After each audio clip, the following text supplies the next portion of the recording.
ভূগোল পরীক্ষার প্রশ্নপত্র নিয়ে এবার মাধ্যমিকে বিতর্ক। প্রশ্নপত্রে কয়েকটি শব্দের ব্যবহার নিয়ে বিভ্রান্তিতে ছাত্রছাত্রীরা। 2 খ 5 নম্বর প্রশ্নে লেখা রয়েছে ব্যারেন দ্বীপ হল মৃত আগ্নেয়গিরির উদাহরণ।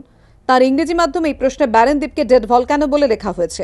যদিও ছাত্রছাত্রী ও শিক্ষকদের অভিমত শব্দটি ডেড ভলক্যানো নয়, তা হওয়া উচিত এক্সটিংক্ট ভলক্যানো। 2 নম্বর বিভ্রান্তি 6 খ প্রশ্নপত্র নিয়ে। সেখানে নিরপেক্ষ আর্দ্রতা ও আপেক্ষিক আর্দ্রতা সংজ্ঞা লিখতে বলা হয়েছে, কিন্তু পরীক্ষার্থী ও শিক্ষকদের অভিমত ভূগোলের পরিভাষায় নিরপেক্ষ আর্দ্রতা শব্দটি যথার্থ নয়। বিভ্রান্তি 3 ছ নম্বর প্রশ্নে ল্যাটেরাইটিক মৃত্তিকা নিয়ে টিকা লিখতে বলা হয়েছে, কিন্তু এই ল্যাটেরাইটিক শব্দের ব্যবহার নিয়েও প্রশ্ন তুলেছেন শিক্ষক ও ছাত্রছাত্রীরা। যদিও শব্দ ব্যবহারে ভুল হয়েছে বলে মানতে নারাজ মধ্যশিক্ষা পর্ষদ, তবে ছাত্রছাত্রীদের মধ্যে যদি বিভ্রান্তি দেখা যায় তাহলে প্রয়োজনীয় পদক্ষেপ নেওয়া হবে বলে জানিয়েছেন পর্ষদ প্রশাসক। এক্সামিনাররা খাতা দেখবে, তার উপরে হেড এক্সামিনার আছে।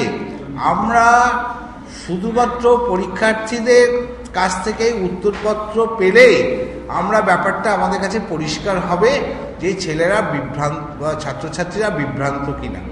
যদি বিভ্রান্ত হয় তাহলে আমাদের এক্সামিনাররা তার উপযুক্ত ব্যবস্থা নেবে, এতে কোনো অসুবিধে নেই। নিজের বক্তব্যের সপক্ষে যুক্তি দিতে পর্ষদের বই থেকে উদ্ধৃতিও করেন প্রশাসক।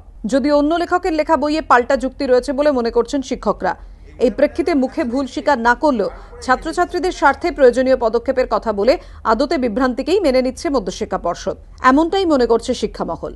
কৃষ্ণেন্দু অধিকারীর রিপোর্ট, এবিপি আনন্দ, কলকাতা।